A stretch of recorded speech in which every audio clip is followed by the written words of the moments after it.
Good evening and welcome to Westfield State University for tonight's debate between two final candidates for the office of mayor of the city of Westfield. Westfield State University is proud and honored to host this important exchange featuring two distinguished alumni, Massachusetts State Senator Donald Humison Jr., class of '89, and City of Westfield Police Captain Michael McCabe, class of '84. We thank both candidates for their devotion to public service and their willingness to seek this elected office to further serve the citizens of Westfield. I regret that a prior meeting for university business has prevented me from joining you in person tonight, but I wish to underscore the university's commitment to host events that facilitate and encourage civic engagement. I offer much gratitude to the Republican and the Westfield News for co-sponsoring this special evening and for their continued collaboration with Westfield State. I hope all in attendance and those tuned into the live stream video find tonight's debate informative, educational, and enjoyable. And we hope you will find another opportunities to return to campus or engage with Westfield State University. Thank you.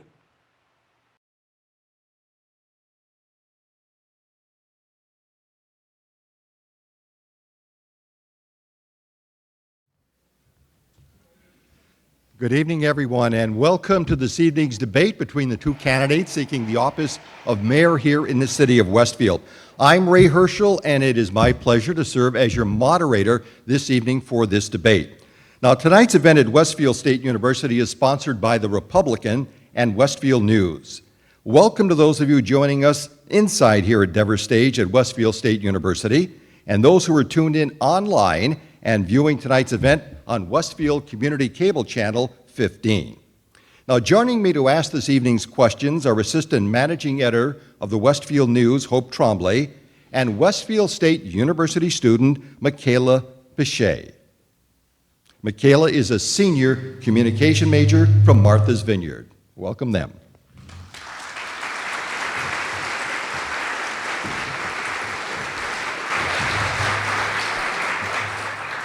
They got the tough job tonight, by the way. Tonight's timekeepers are the Republicans' editorial page editor and Westfield State alumnus Robert Genest and Westfield Chamber of Commerce Executive Director Kate Phelan.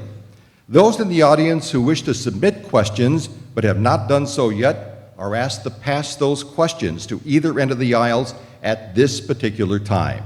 No further questions may be submitted after this final collection. Tonight's debate format will include 10 questions posed to the candidates. The candidate to whom the question is directed will have 2 minutes to answer.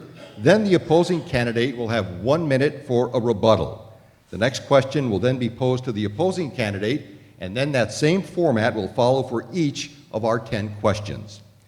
Tonight's questions have been developed by the Westfield News and the Republican editorial teams. Some are based on reader input, and some have been submitted by tonight's live audience. Now, during the debate question sequence, members of the audience are asked to refrain from any applauding or other disruptive behavior that could impact this live timed event. However, at this time, I'm going to ask you to make a little noise and join me in applauding and welcoming our mayoral candidates, City of Westfield Police Department Captain Michael McCabe and State Senator Donald Humison Jr. Gentlemen.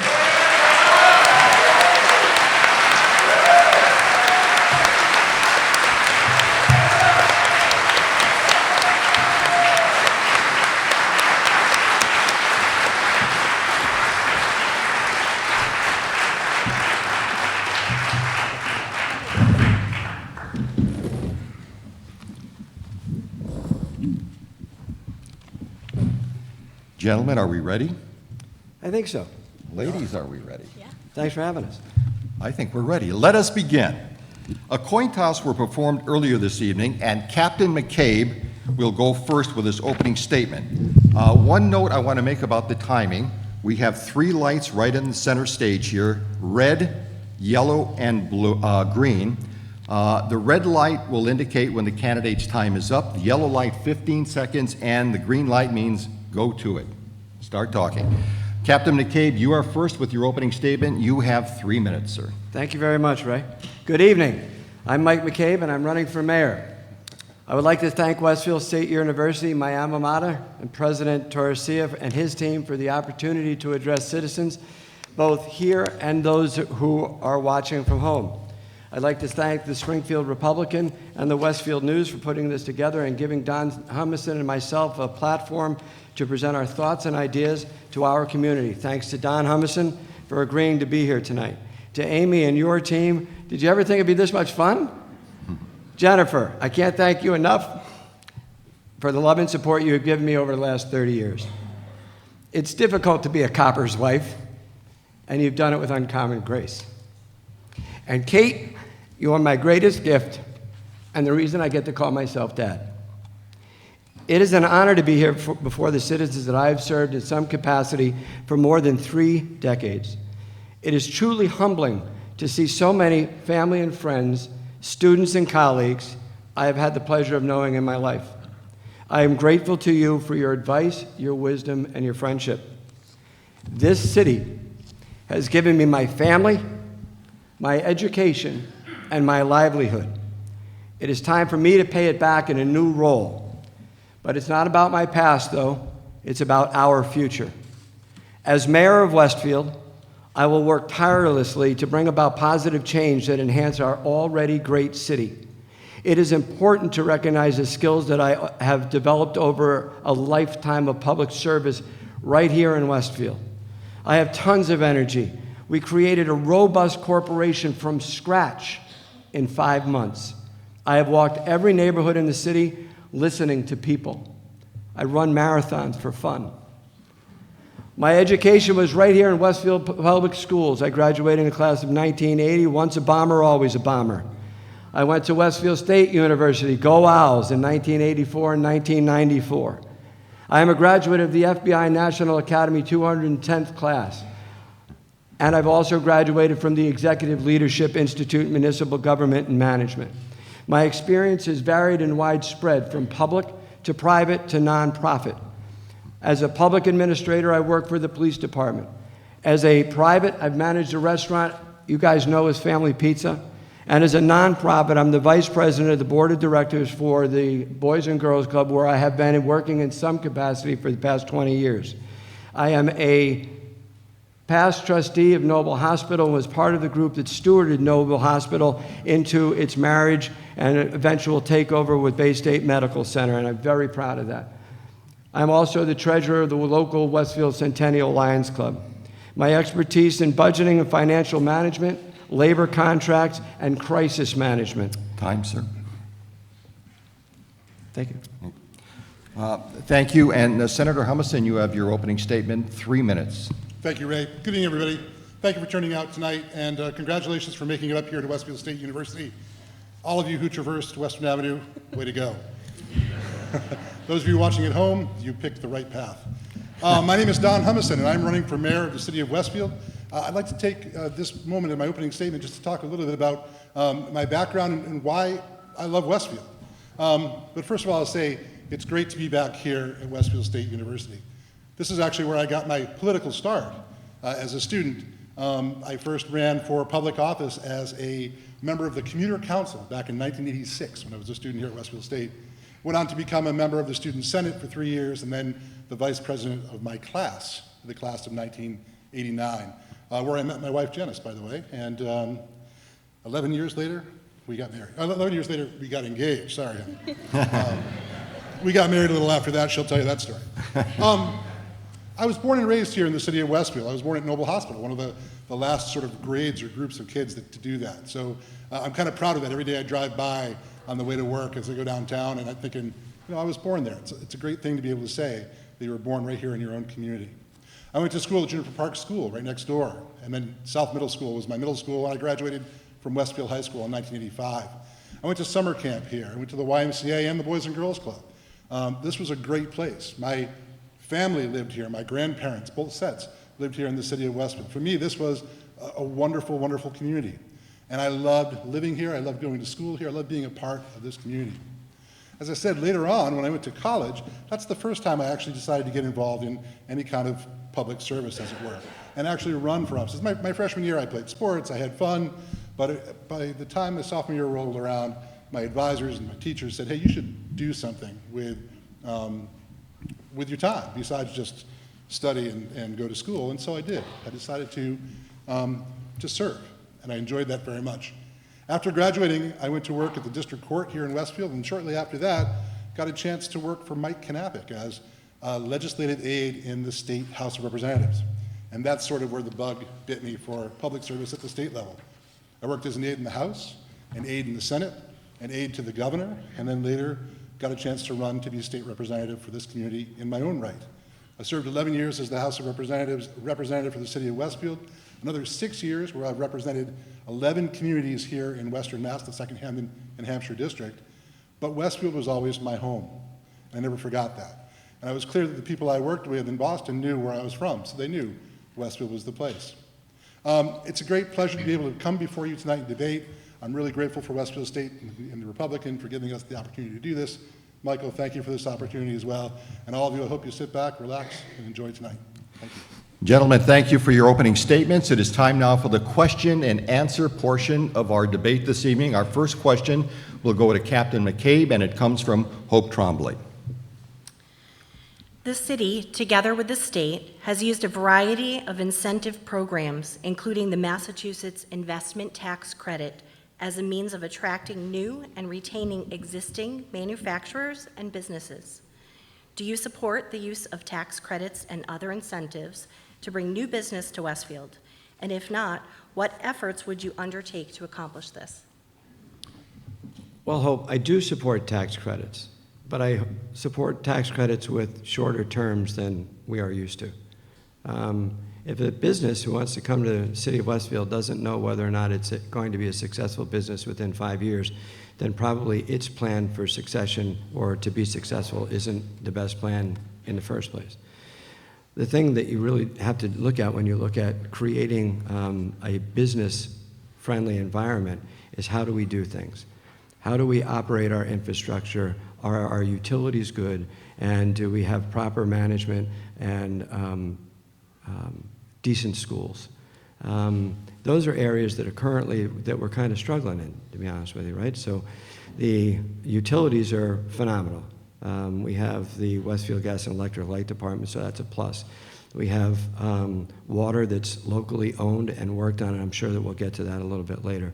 Where I think we need to do a little bit of improvement, and it's not about the who, it's about the what, is in our infrastructure and how we interrelate those different departments throughout our city in terms of bringing about more efficiency across the spectrum of our workforce. The schools provide us with a little different problem. The schools problem in large part seems to be due to we have a needs versus a wants.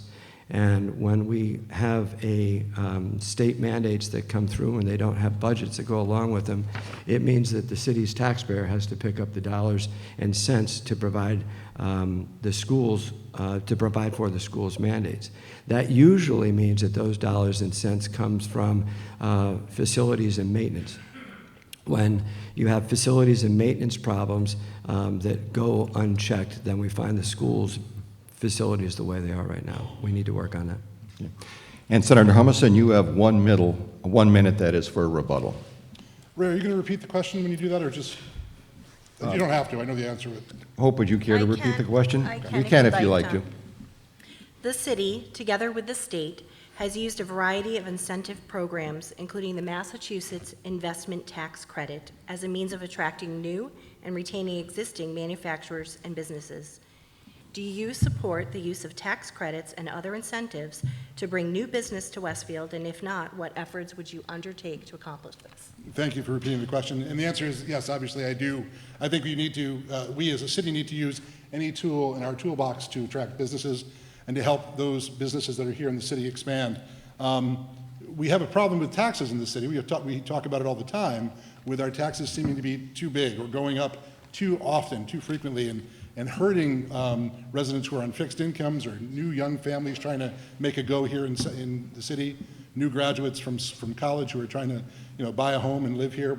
And the taxes are somewhat of a burden. So I think if we can do anything and everything to expand our tax base, either by growing business or bringing new business in, we should. And whether that's a city-offered tax incentive, appropriately so, or a state-offered tax incentive, or even some of the state programs that we've used, we should offer anything that we can do, because that's beneficial for the residents and the community at large. Okay. Senator Humison, you get our second question, and second question, again, will be asked by Hope Trombley. The state of the city's water supply has been a prominent and persistent issue for much of the past decade, if not longer. Are you satisfied with the ways in which the current and past administrations have handled addressing the public health and safety concerns, as well as the future of the city's water supply? And if not, what would you have done differently? This is a question that's come up to Captain McCabe and myself several times through several different debates, and I think the answer that we've both given is we are satisfied at present with the response of the council and the response of the mayor, because we're candidates. It will be different, obviously, once we are in the corner office at City Hall, if the solution that was chosen isn't working. If it works, if we find out that the GAC filters are able to reduce the level of PFAS in the water so that it's unmeasurable or undetectable, then that's exactly what we're looking for, right? Clean, safe drinking water for all of our residents in the city. If it's not, however, we need to look at other solutions, and we've talked about this along the campaign trail, whether that means drilling a new well somewhere on the aquifer, looking at a source from another city, bringing water in through another city, or whatever. We have to find that. Why? Because, again, people deserve clean water. That is an obligation of government. They're paying for it. They deserve it. Now, those solutions may not be cheap, but they're necessary. It's nice to see that recently the legislature has formed a PFAS caucus in Boston. That's something that I'm a member of, and that we're finally getting some attention in Boston. This is something that in fact impacts not just Westfield, but Cape Cod and other places across the state. So other areas are being impacted by this as well. There's some money in the most recent supplemental budget that will be helpful for communities like ours to try to go after, but we have to resolve the problem one way or another, because it is, again, our obligation to provide clean and safe water for our residents. And Captain McCabe, are you done? Senator, I'm sorry, I didn't mean to interrupt. Captain McCabe, you have 1 minute for your rebuttal. Well, it's not really much of a rebuttal.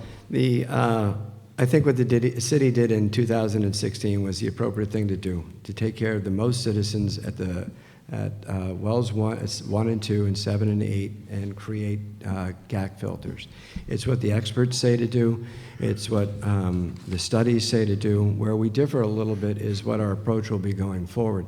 So that if the treatment centers don't prove to be useful, we need to continue to keep obviously looking for other sources of water. I think where we diverge a little bit is I really don't want to be beholden to a city of Holyoke or the city or the town of Southampton or the city of Springfield to be purchasing our water from them. As it is, Holyoke's water rates just went up yesterday. We would have no control over that. So it's a matter of really finding out whether or not our GAC systems work, and maybe research the Cabot Road aquifer to see if that's viable. The next question now goes to Captain McCabe, and it comes from Michaela Pichet. And Captain McCabe, you have 2 minutes for your answer on this question. Captain McCabe, for your entire career as a police officer, you have been involved in leading a quasi-military-type organization. How do you feel your leadership style will translate to leading a city government built on a weak mayor, strong council charter? So that involves several different answers to the question. So For folks that don't understand municipal government, there seems to be a fundamental flaw of how work gets done along the municipal lines.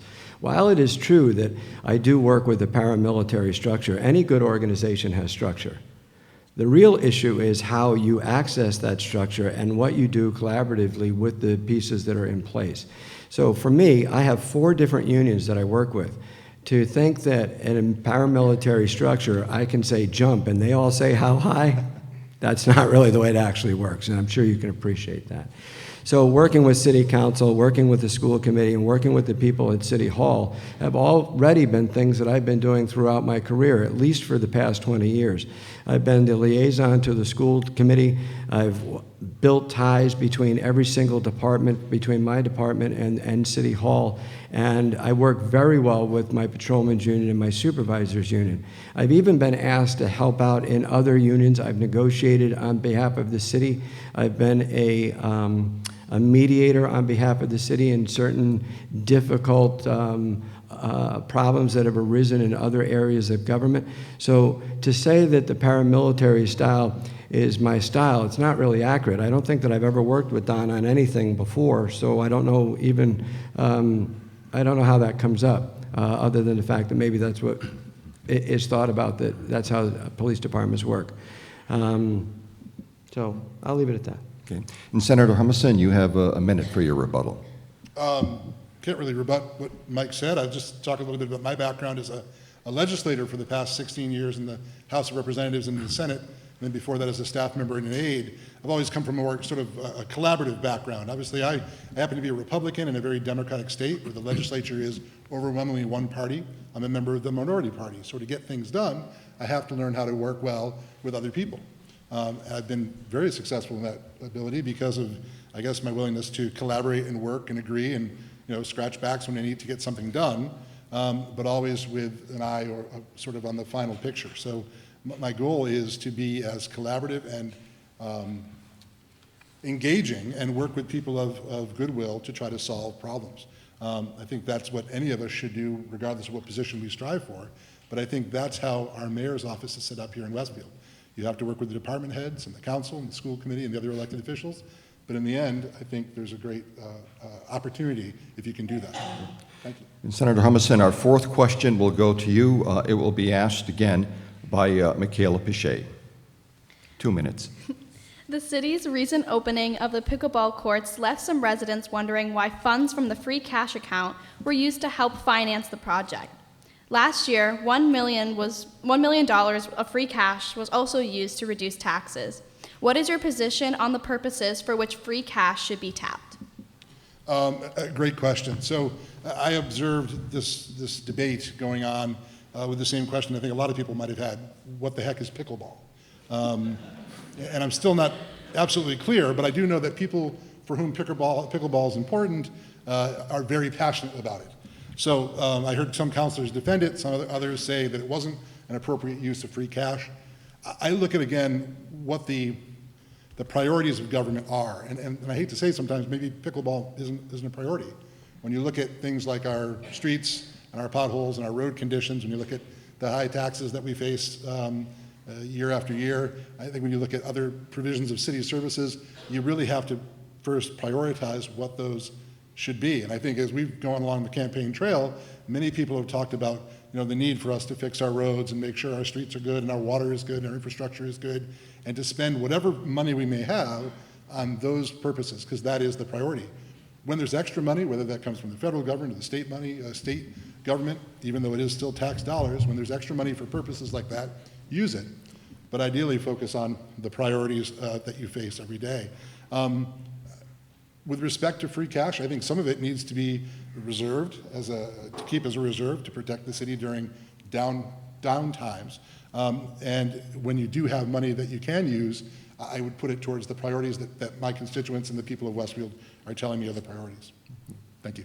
And Captain McCabe, you have 1 minute to respond. So I think there's a fundamental misunderstanding, again, of what free cash actually is, and I don't think it's on behalf of Senator Humison. I'm sure he knows what it is. Free cash is money that accrues throughout the year in line items that have specifically been designated for use for that fiscal year period. So when you don't use a line item that you're mandated to fully fund at the beginning of the fiscal year, you wind up with free cash towards the end of the year. And that's what cities and towns wait on their certifications, and usually what causes the budget to be held up towards the end of the year. When we talk about pickleball, we look at across the spectrum of our city population, and we look at the aging of our city population. And to spend $100,000 on a pickleball court that would benefit age 50 to age 70, I really didn't have that much of a difficulty with, to be quite frank with you. I think it's something that gives people an out to get out of their house.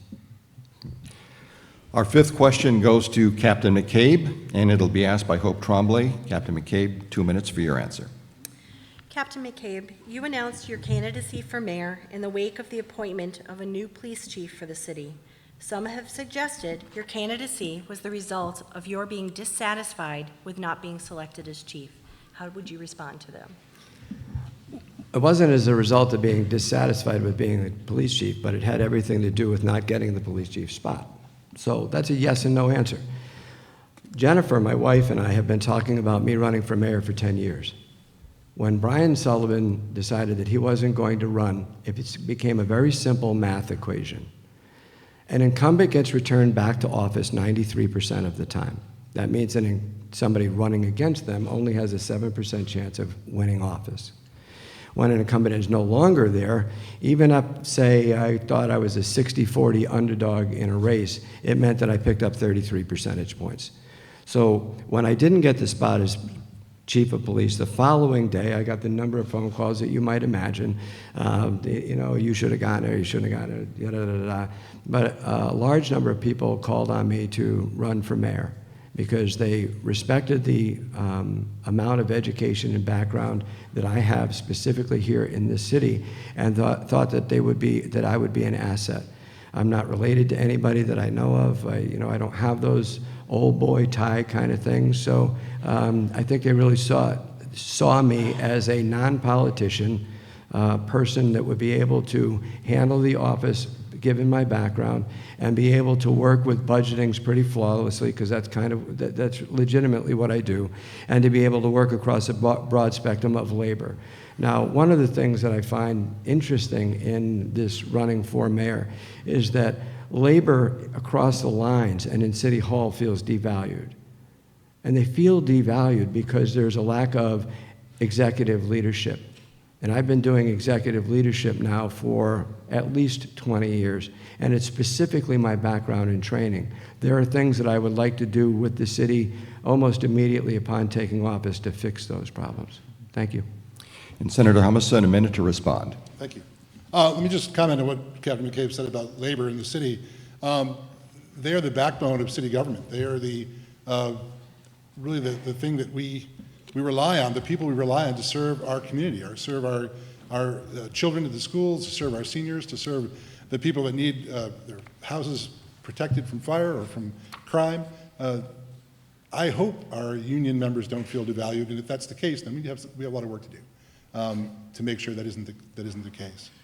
Let me just go back for a moment to talk about public service. I was fortunate to be able to get into public service because of being asked by Mike Knappich to be his assistant, to be his aide, and to watch government from that perspective. And I think I got a chance to learn at the elbow of some pretty smart people about how to serve and represent and do things for people. And ultimately, I got into it because I like to help people. That's ultimately my goal, as it was in the state. It will now be here in the city. And I hope to have that opportunity. Thank you. And our next question goes to Senator Humison. 2 minutes to respond. Comes from Hope Trombley. Senator Humison, some of your critics suggest you're running for mayor because you've tired of the time and physical demands of the senator's job. How do you respond to those critics, and do you believe you have the stamina for the still very demanding job of mayor? Absolutely. I've gotten to a position where I have seniority in the Senate that even as a Republican in a body that is overwhelmingly Democratic, I'm able to get things done. This was not my choice to run for mayor at this time. This was actually Brian Sullivan's choice. I enjoy what I do, and I enjoy my job very much. When I saw that Mayor Sullivan was not going to run again, similar to Captain McCabe, you have to look at that opportunity. You have to look at the option that the seat is open, but it's difficult to run against an incumbent, and sometimes you don't want to run against somebody that you think is doing a good job. Like Mike, I got the calls as well and started to think, well, do I really want to leave my colleagues in Boston to come back and do this full-time in Westfield? And originally I thought no, I thought I should stay as the Senate Assistant Leader of the Republican caucus. But the more I got the calls and the more I began to think about what the opportunities would afford me here to be able to get directly involved again back in my community, as I was when I was the state representative. I spent all my time attending and going to events here in Westfield, and I loved that part of the job. And being out there, answering questions and helping the people that I represented. Once I got elected to the Senate, I had to get pulled away a little bit from Westfield. You can't show favoritism when you represent 11 communities. And so I tried to be equally supportive to Holyoke and Agawam and East Hampton and Chicopee and the Hilltowns. And as much as I enjoyed that, I didn't like being so far away from Westfield all the time. So, do I think I have the stamina to do the job? Absolutely. Am I looking forward to doing the job if I'm elected mayor? Absolutely. I'd much rather spend 3 hours in meetings here in Westfield than 3 hours a day sitting in traffic on the turnpike. And trust me, that's no fun either. So I'd rather be back here doing whatever I do here in my own community. And the biggest thing too is I want to be back here where my family is, where my son Quinn is, and where other kids are, where we can have fun together, get things done, and hopefully benefit the city as a whole. So thank you. Captain McCabe, a minute to respond. So I'm not going to respond to the stamina piece, but I will talk about the fact that this is part of something that I've thought about doing for a decade. Public service is really what I have been doing. It's a natural progression of my education and experience to look towards an executive leadership position, which is completely different than a legislative leadership position. In executive leadership, you have to take the facts that you're given, come to a decision, and own it. That decision's yours. You own it. Now, if that comes off as being authoritarian or disciplinarian, well, the fact of the matter is you really do have to own it. It's your decision. The legislature is a little different. You're amongst 40 people, and the decision is a collective decision. So the executive leadership is really what I bring to the table, and I hope to be your mayor. Our next question will go to Captain McCabe, and it comes from Michaela Pichet. 2 minutes. As a leading employer and serving 6,000 students, Westfield State University is a significant part of the local and regional community. As mayor, how do you envision working with the university, and how can you cite specific examples of how you would continue a productive town-gown relationship? First things first. We need to be able to establish that we have a real, robust town-gown relationship. It is a federal program, it's a federal law that says Westfield State Universities, or all the state universities, have to work with their cities and towns. We recently changed leadership in 2 key positions. One is the president of the college, and one is within the community service unit in Westfield Police Department. I've met with the president of the college, and I met with the community service unit last year. And when we sat down, one of the things that I clearly hear from our Westfield residents is I never hear the positive economic side. Nobody say, hey, they're spending money. What I do hear a lot, though, is folks that kind of step over the line or are a little noisy in off-campus housing.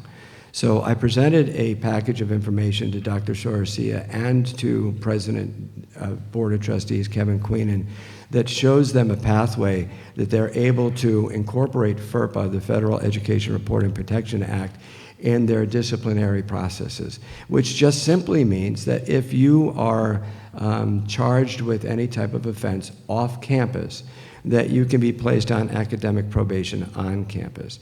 Now that sounds harsh, but the reality is if we continue to keep doing things the same way over and over again without really relief in those local areas, it's a problem. The flip side of that is there is no person probably, well, I can't really say that. Don graduated in 87, 89.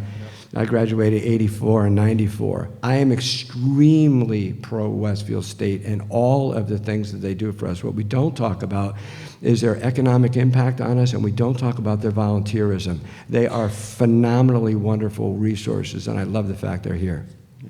And Senator Humison, a minute, please, to respond. Yeah, me too. I'm really proud of being a graduate of the school.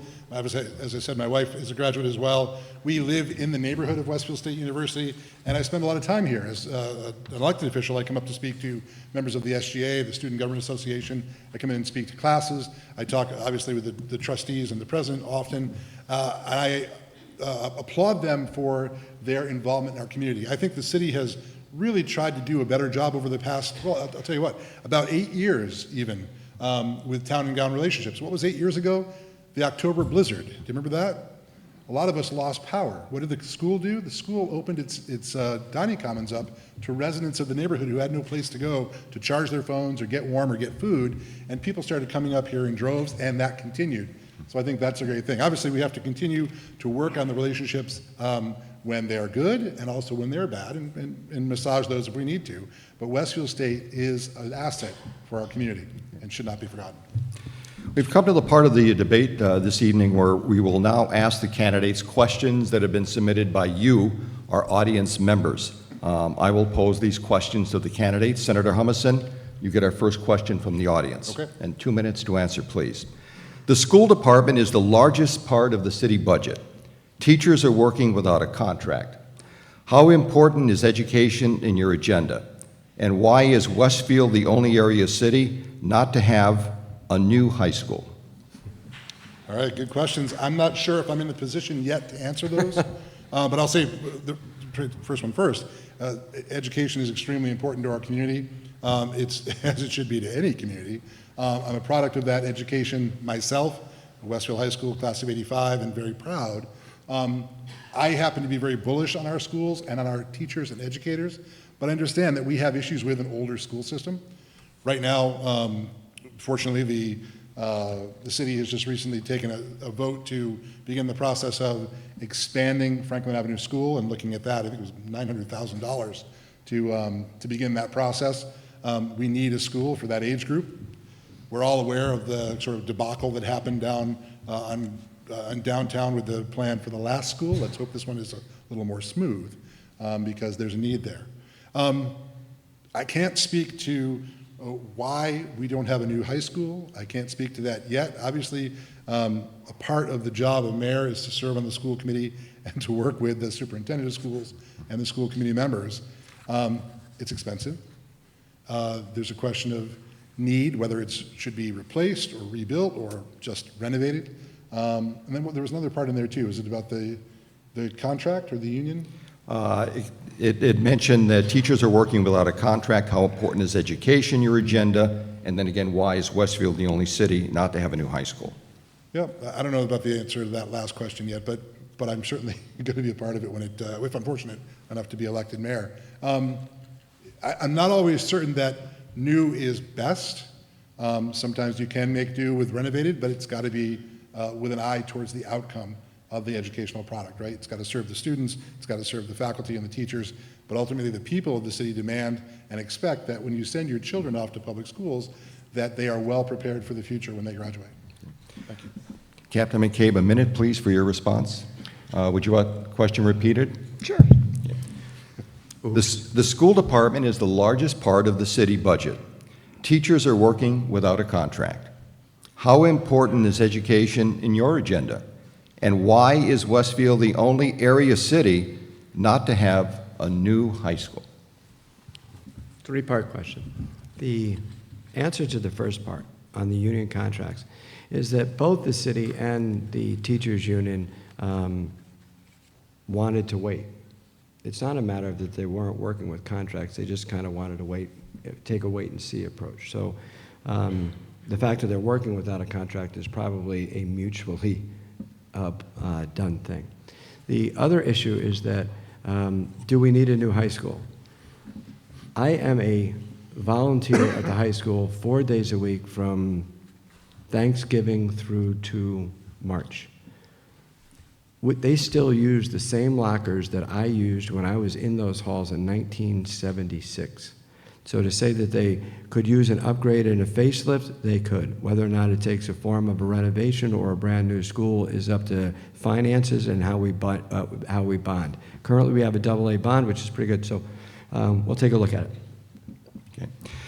Our next question from the audience will be delivered to Captain McCabe. Aging infrastructure and road improvements are a major issue. I don't have to repeat that. I hadn't thought of that. We noticed that coming here tonight, didn't we? And construction along Western Avenue has been difficult, to say the least, for students to get to class. If you were mayor, how would you prioritize repairs and plan construction throughout the year?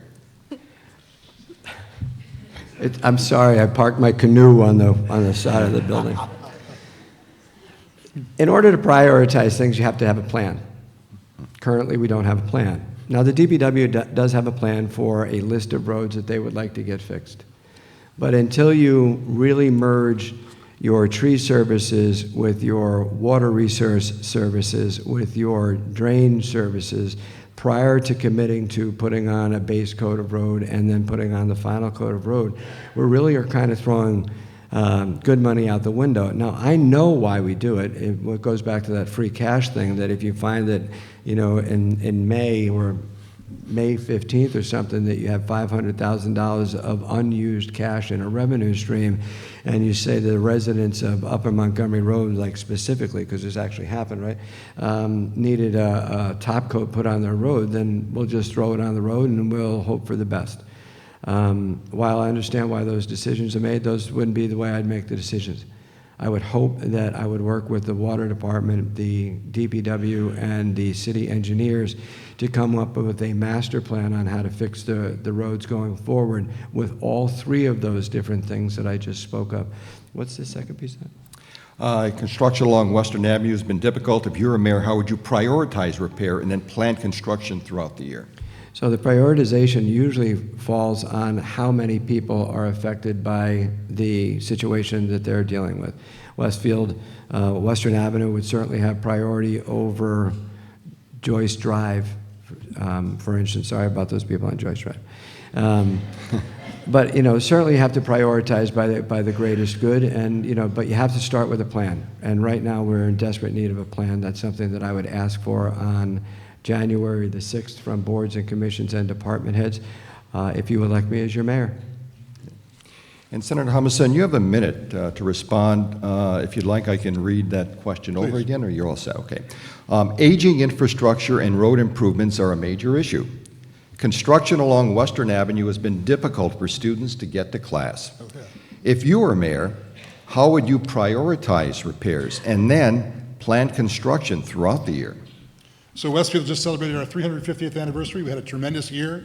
Thank you, Harry Rock, and your team for everything you did to help us celebrate. But again, we're 350 years old. Construction season in Massachusetts is notoriously short because of the weather. And so compound that with a lot of needs in an old city, and it gets difficult. I think we absolutely have to have a master plan in the Department of Public Works, working in conjunction with the other, the water department, the others, have to look at the priorities in the city, the roads that are oldest, the roads that are most heavily traveled, the roads that need the construction the worst. But we can't just focus on it, and really happy, by the way, Western Avenue is getting done because it's one of the longest streets in the city and serves a lot of people at this end, especially the college. But we also have to remember the neighborhoods where people live. It can't just be in our downtown or urban quarter. I've said this along the campaign trail. We also have to make sure we're getting into the neighborhoods where people are residing, because they deserve to have good, smooth roads as well. Next question, submitted by our audience, will go to Senator Humison, and a 2-minute response, please. The question reads, by the end of this month, the City and Redevelopment Authority will have received proposals from developers interested in one of the largest remaining parts of downtown. That is the old Newberry's parcel on Elm Street. What do you feel is missing from the Central Business District? And what would you do as mayor to help existing businesses thrive in the face of continuing state mandates, such as increases in the minimum wage and paid family and medical leave. 2 minutes. So I was a student here at Westfield State on my way to a trip to New York City with the Criminal Justice Club 30 years ago. And as we were leaving the city, on the bus that we were on, we could see the fire burning in Newbury's. So it's been that long that we've had that gap in our downtown, which is bad. However, the good thing is we now have an opportunity. Very few cities get to remake their downtown corridor. They just don't typically have that kind of property to work with. And the RFP is out there now. The results will be back soon. And obviously, the city is looking forward to hopefully a very robust selection of things that developers want to put into our downtown region of the city. Retail is changing, we know that, and we've seen some of the downfall of that on East Main Street as some of our retail shops have left. That creates other opportunities, but also challenges. I think what the mayor and the city have to do is be welcoming and open to businesses that want to come into a city. We have sections for light industry and industrial parks for that kind of thing. But I think the type of businesses that are attractive to people in the downtown are restaurants, small boutiques, shops, and things like that people can walk to. I hear all the time the great stories about how Westfield was maybe when I was a kid or even before then. And I think we're doing a lot to try to bring that back now with the amount of restaurants and places to go and eat and drink in downtown Westfield and shop in downtown Westfield now. I think this would be a great addition, though, to be able to add to that and bring in mixed use in our downtown corridor. I'm not the one who's going to tell you what I think the best businesses are. Obviously, the developers know what goes well in downtowns. We might look to our arts community and how thriving that is here, and that, as I said, the restaurants and shops that have done well, and add to them as part of this development proposal. Okay. Captain McCabe, a minute to respond, and if you'd like, I can repeat that question as well. I think I've got this right. Okay. What we're lacking downtown is business, so that was an easy one. And the business that we are lacking in downtown is exactly what Don's talked about in terms of boutiques and places people can try things on, and shoes and, whatever, outerwear, outer garments. Those could come if we get a request for information that comes back on the Newberry's lot that says that they want a multi-use building, because I really think that the multi-use building is the only way that's going to work. When you talk about square footage, and then you talk about cost involved in construction, and then cost involved in supplies, these are almost uniquely, these boutiques are shouldered on individual families and persons rather than on department store chains. So we're really kind of in a position where supply will be brought up when demand is most, and we do have a robust area for eatery at this time. So we'll see what happens with this. Okay. Ladies and gentlemen, that concludes the question and answer portion of our debate this evening. We have come to the point where we will now hear closing statements from our candidates. And Captain McCabe, you will go first. Again, for our closing statements, you have 3 minutes. I was going to read from a prepared statement, but I don't think I'm going to do that. Again, I ask you for your vote and your support because I've been here. I have worked as a patrolman. I've worked as a community police supervisor. While I was as a community police supervisor, we grew the community police areas into 8 individualized areas in the city. We had double-digit reductions in crime in all areas of the city, year over year over year, because my team worked relentlessly to do good things. When I moved into the detective lieutenant spot a little while longer, I got put in charge of all major cases. Very difficult, very hard work. You're talking about people's lives and making a difference to people, both victims and suspects, and you have to do it with the kind of alacrity that brings about positive results on both sides of that spectrum. As your sitting senior police captain, where I've been since 2008, I've been responsible for a budget of $8 million that I myself prepare and defend. I also am responsible for 140 people that work at my police department. In addition to that, those aren't my only skills. And to great credit to my wife, Jennifer, she will tell you that I have been continuously on call, and this is not something that I'm making up, to this city every day since January 1st of 1989. There's not a street that I have not been on.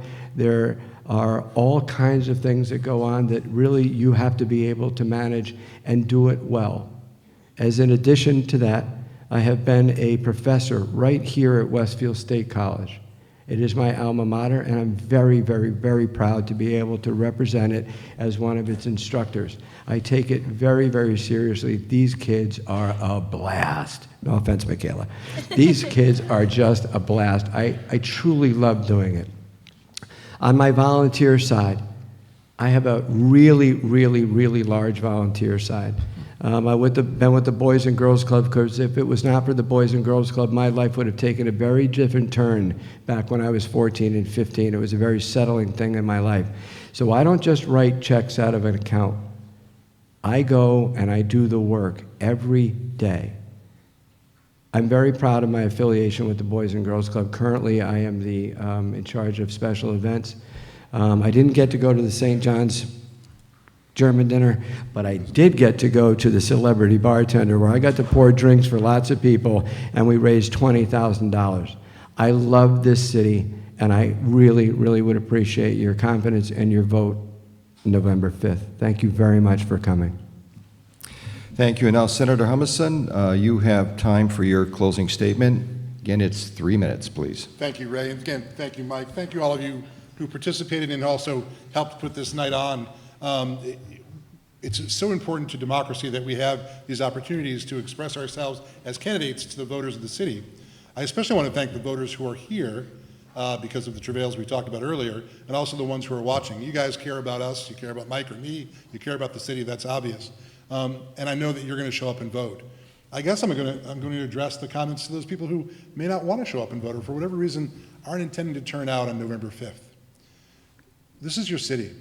Westfield matters, and don't leave the decisions up to 45 or 50% of the voters to make. You've got two guys who care about the city very much, who love this community and want to run for mayor. You've got a bunch of candidates running for city council and school committee and library trustee, G&E commissioner. These folks need your support, need your vote, but most of all, they need your participation. You have to be a part of this community because it's yours. Don't wait until the day after Election Day and then complain that you weren't happy with the results, because ultimately the choice is yours.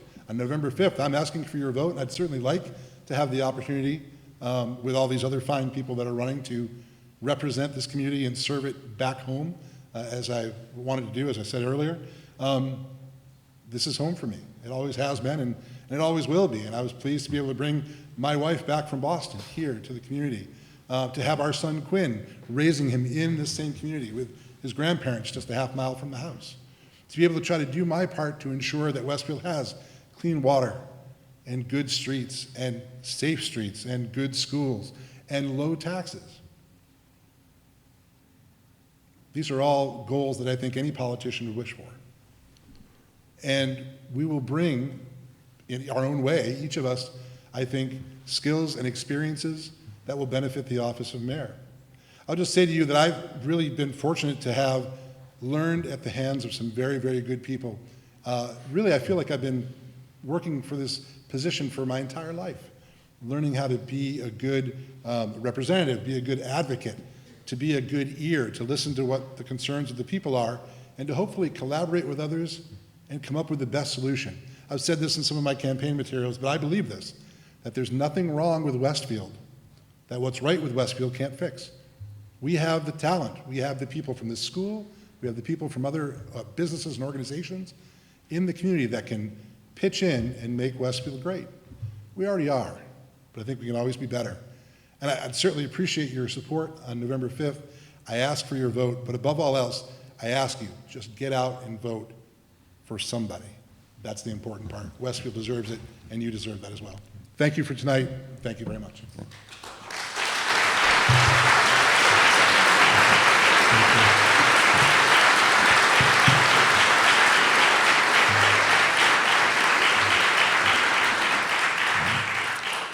And with that, I want to thank our candidates, Senator Humison and Captain McCabe. Appreciate your Very welcome, informative discussion of the issues tonight. Very, very nicely done. I want to thank, and by the way, you took your time cues very well tonight. Thank you, Ray. Good Except job. for the opening. Thank you. I missed the opening. I want to thank our audience here at Dever Auditorium at Westfield State University. You've been a great audience this evening. Appreciate your participation as well, including the question you submitted through the moderator to ask our candidates. I want to thank those watching online and those watching on cable television, Channel 15. My thanks also to Hope Tremblay and Michaela Pichet, our reporters who asked questions tonight.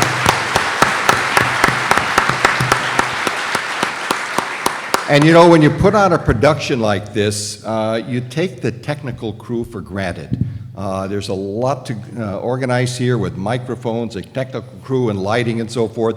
I want to thank Mark St. Jean and his group and his technical crew for a great job tonight putting this together.